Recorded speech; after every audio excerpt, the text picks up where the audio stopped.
This is something we've been talking forever. But now they've discovered it with $1 billion research. And I have seen hundreds and thousands of people who just become healthy and well. If something appears on my plate, if I just feel this, I know what to eat and what not to eat. You eat something today and see, just learn to observe how agile and how active your body feels after eating this food.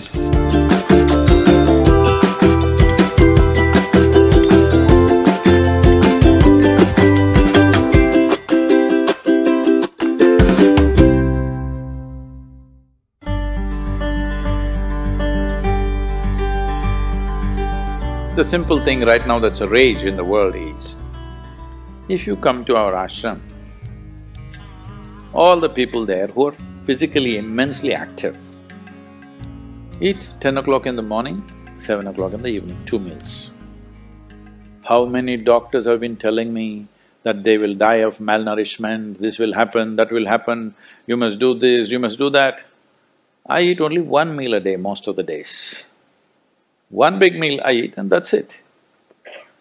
And doctors telling me, no, Sadhguru, the way you're traveling, this will happen, that will happen, you must eat at least once in 4 hours, something you must eat. I said, leave me alone, I'm doing fine. But now, a big university in America comes up with this called intermittent fasting. It's not nonsense, it's good, but they rediscovered something that we have known forever. Now everybody is saying there must be a 16-hour gap.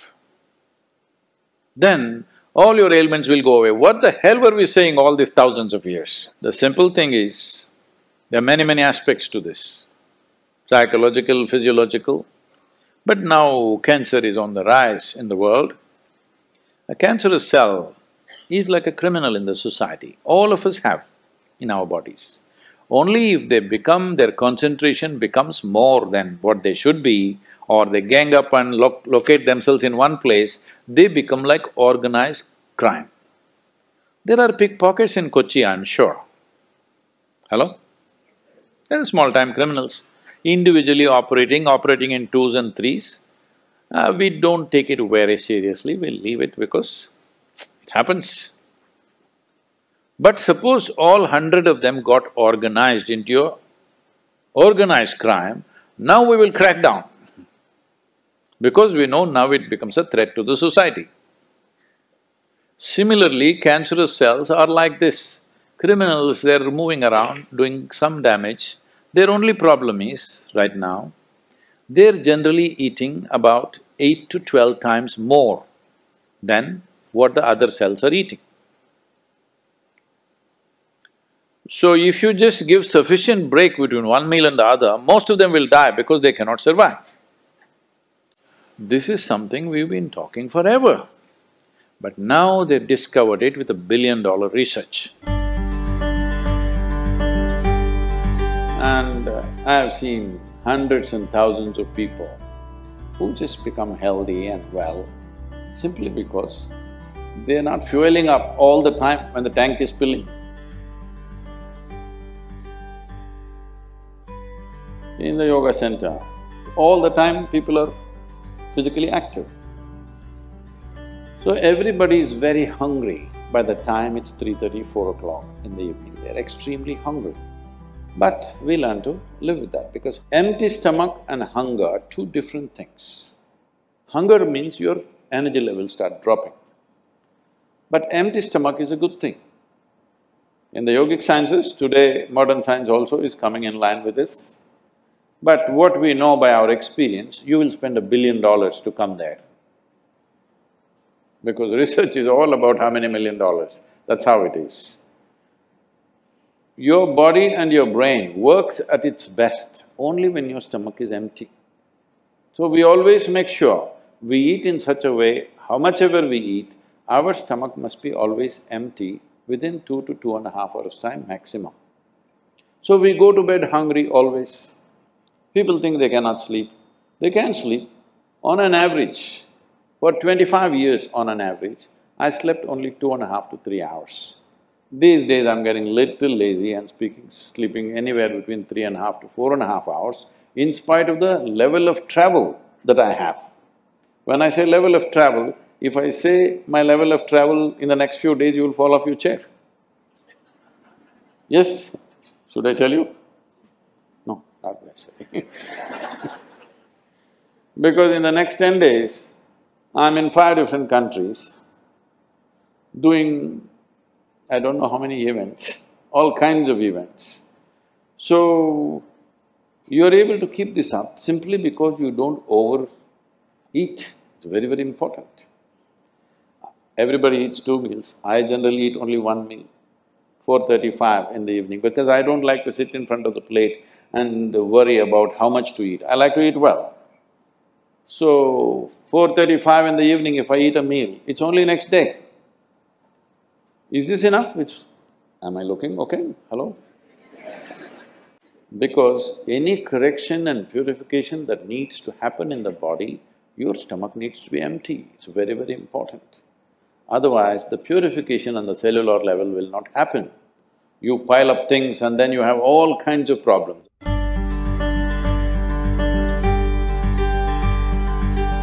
When you don't touch the food, you do not know what it is. If food is not good enough to be touched, I don't know how it's good enough to be eaten. So we should not have listened to our mothers and we should eat with our fingers because touching our food helps us stay in contact with it. The cleanliness of your hands is entirely in your hands. The cleanliness of the fork is not entirely in your hands. This is true.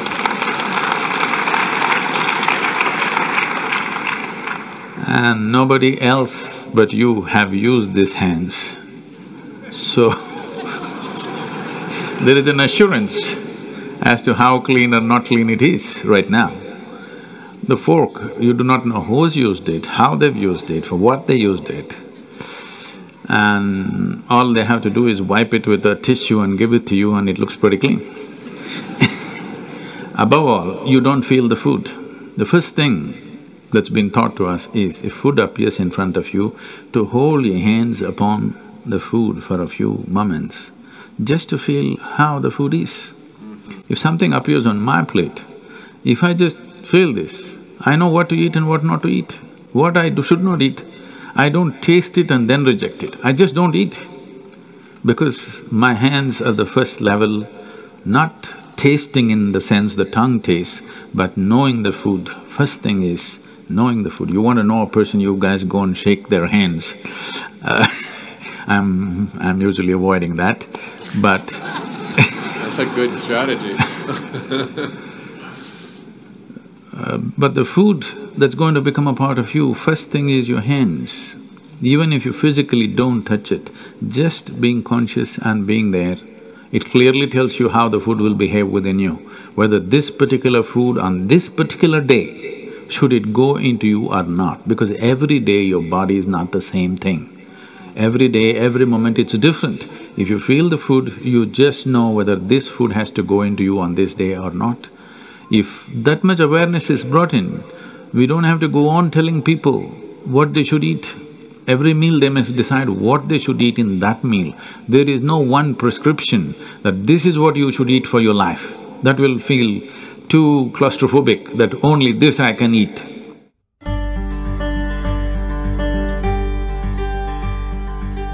Your selection of food and consumption of food also must happen consciously.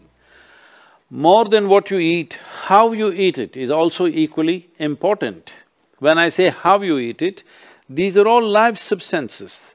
Every one of them had a life of their own, whether it's a plant, animal, vegetable, every one of them had a life of their own. Now in some way, you're making food out of it, you must consume it with utmost gratitude. If you approach it with a certain sense of gratitude and reverence towards the food that you eat, when I say reverence, it may feel like too much for you, but I'm asking you, let's say we put you in a room and you had nothing to eat for 5 days. If God appears in front of you, what will you ask for? Food? So that's how important it is. You must understand the food on your plate is not just a substance, it is not a material, it is not a commodity, it is life. It is the life-making material for you. So you must treat it as such.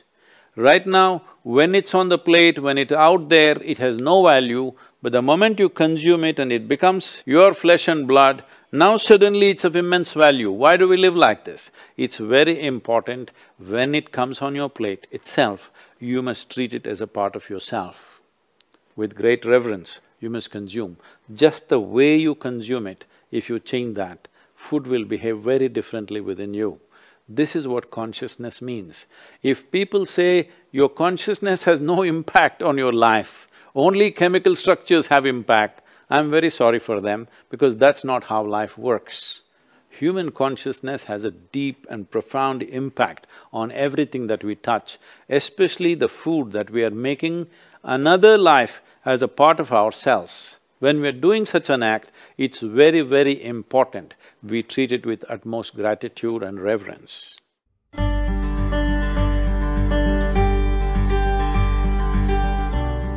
I want to tell you, there is no such thing as good habit and bad habit. Habit means you are functioning unconsciously. If you are functioning unconsciously, that's a bad thing because the whole thing about being human is we are capable of doing things consciously. That is the beauty of being human, that we can do everything consciously. What an animal does unconsciously, we can do the same thing consciously. We can eat unconsciously or we can eat consciously. We can breathe unconsciously or we can breathe consciously. Everything that we can do it consciously. The moment we do something consciously, suddenly that human being looks very refined and wonderful.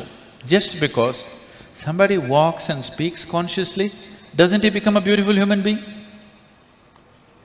Yes or no? That's all.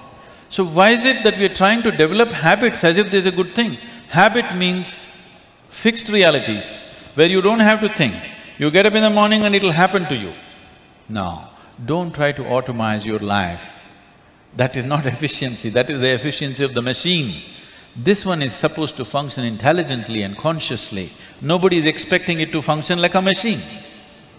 So, about food and stuff, food must be suitable for the body that we eat for. It is for the body. This is a building material for this body, the food that you're eating. What is the appropriate food? Unfortunately, it's all messed up right now. Traditionally, we ate very sensibly in this country, but these 1,000 years of innovations have brought other kinds of food cultures, and today the national diet is pizza or pasta. What is it? Which is one? I don't know. Both were competing. So, we are losing our sense about food. It's definitely time to look at what is the most suitable thing. If I go into that food, it's a very long process, but you must experiment with food, not just by the tongue, but by the body. You eat something today and see, just learn to observe how agile and how active your body feels after eating this food. If it feels like it wants to go to the grave, that's not good food. If it feels like it wants to be alive after eating this, except coffee, because that's a stimulant. If you eat food and your body feels very agile and alive, that means it's good food, body is liking it. If you eat something, it feels dull, that means it's not liking it, it's having difficulty with it, that's why it feels dull. So just on this basis, there's a much… this is a very simplistic way of putting it.